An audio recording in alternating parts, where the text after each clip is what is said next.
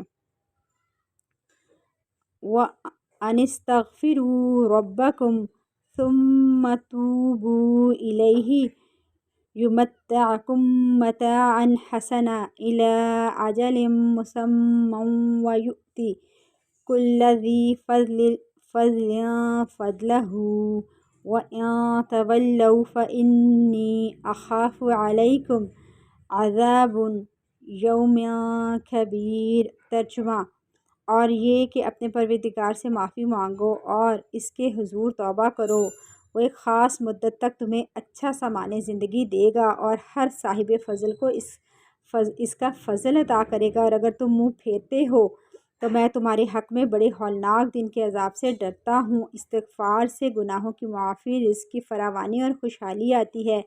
آج ہی سے آپ سب نے استغفار پڑھنے کی عادت ڈالنی ہے۔ الحمدللہ پارہ 11 مکمل ہوا۔ اللہ ہم سب کا دورہ قرآن سننا قبول فرما لے، ہمارے اندر جو برائیاں ہیں وہ دور فرما لے، اچھی عادتیں پیدا کر دے اور اچھے اخلاق والا بنا دے، ہمارے تمام گناہوں کو بخش دے اور ہم سے راضی ہو جا۔ آمین یا رب العالمین۔